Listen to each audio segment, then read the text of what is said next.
Assalamualaikum warahmatullahi wabarakatuh. Salam sejahtera untuk kita semua. Baik, rekan-rekan mahasiswa semuanya, pada pertemuan pertama mata kuliah pemrograman berorientasi objek ini, kita akan mencoba untuk membahas mengenai konsep pemodelan objek. Baik, pertama-tama kita akan mencoba untuk membicarakan mengenai konsep objek dalam dunia pengembangan perangkat lunak. Seperti yang kita ketahui, dalam pengembangan perangkat lunak, desain seringkali dianggap sebagai langkah yang dilakukan sebelum pemrograman. Pada kenyataannya, ini tidak selalu diterapkan. Nyatanya, analisis, kemudian pemrograman, dan desain cenderung digabungkan serta tumpang tindih satu sama lain. Nah, untuk mengklirkan langkah-langkah dari ketiga konsep tersebut, kita akan membahas topik-topik sebagai berikut.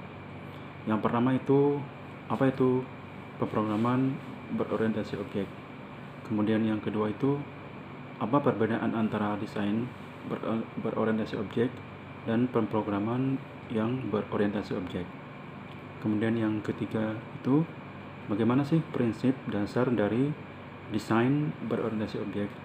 Dan yang terakhir itu, kita akan mencoba untuk mempelajari dasar-dasar Unified Modeling Language atau UML yang biasa digunakan sebagai notasi dalam mengabstraksikan suatu sistem yang berorientasi objek.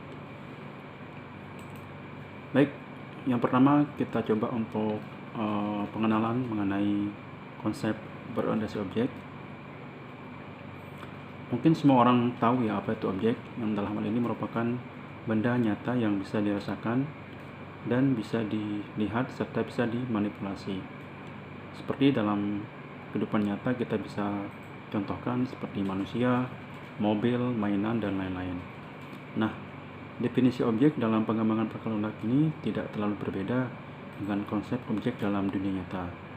Objek perangkat lunak mungkin bukan benda nyata yang bisa kita ambil atau rasakan, tetapi objek dalam dunia perangkat lunak itu merupakan model dari suatu yang dapat melakukan hal-hal tertentu seperti objek pada dunia nyata. Secara formal, objek dalam dunia perangkat lunak adalah kumpulan data dan perilaku yang saling berkait, sehingga berorientasi objek atau konsep yang berorientasi objek itu merupakan cara atau pendekatan bagaimana secara fungsional kita modelkan suatu objek. Kemudian dalam dunia pengembangan perangkat lunak dikenal ada tiga istilah, yakni Object Oriented Analysis atau OOI, kemudian Object Oriented Design atau OOD, dan Object Oriented Programming atau OOP. Object Oriented Analysis atau OOI merupakan proses bagaimana kita melihat masalah, sistem, atau tugas yang ingin diubah menjadi aplikasi dan mengidentifikasi objek-objek yang akan berinteraksi pada suatu sistem. Tahap analisis adalah tahap tentang apa atau what yang perlu dilakukan, dan output dari OOI ini adalah sekumpulan kebutuhan yang dituangkan dalam suatu laporan. Sementara Object Oriented Design atau OOD itu merupakan proses konversi atau mengubah kebutuhan yang telah diperoleh dari proses Object Oriented Analysis atau OOI itu menjadi implementasi yang lebih spesifik.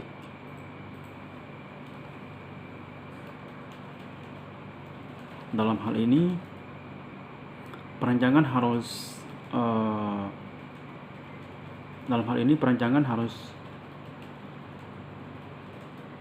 perancang harus menamai objek, mendefinisikan perilaku, dan secara resmi menentukan objek mana yang dapat mengaktifkan perilaku tertentu pada objek lain.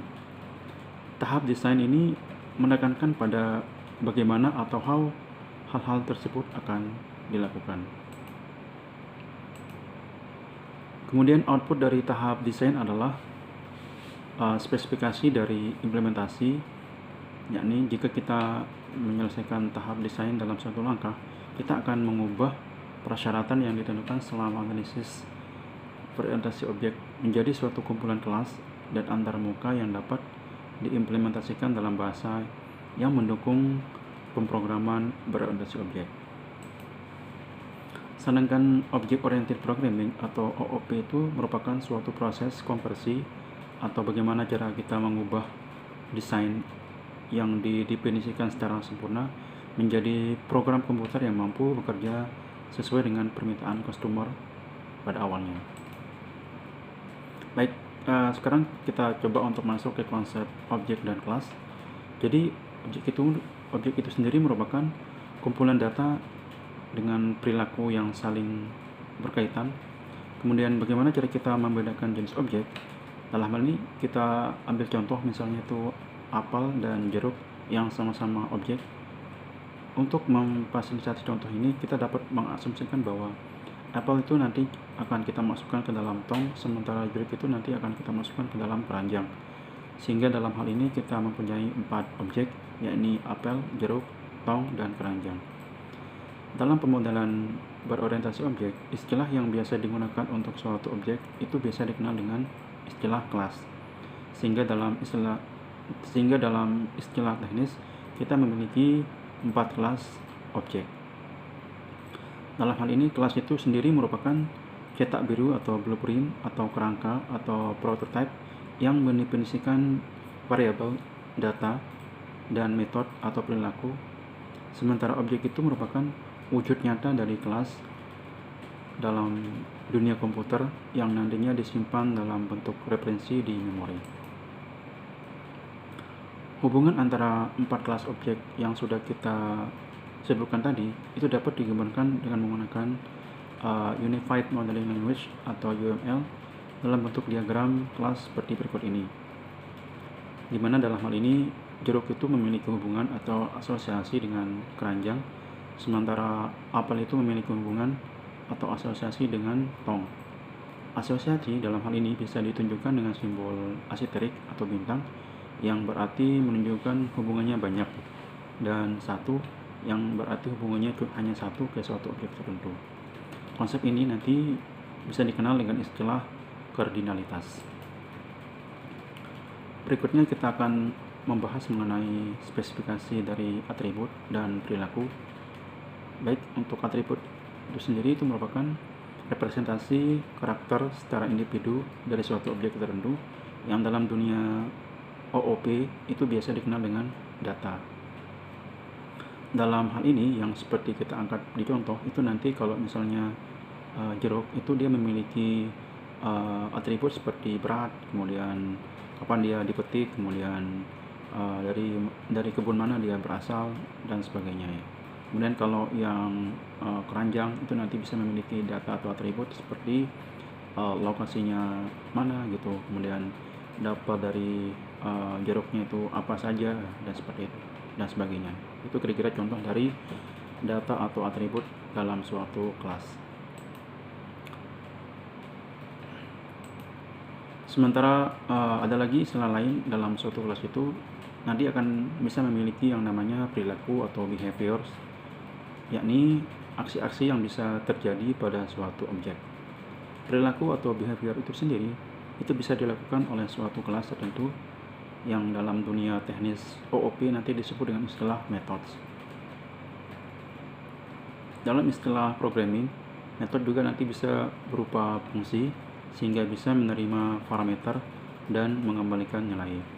Dalam contoh ini untuk metode atau fungsi itu nanti bisa kita ambil contoh atau kita namakan misalnya untuk kelas basket nanti itu misalnya kapan dijual gitu.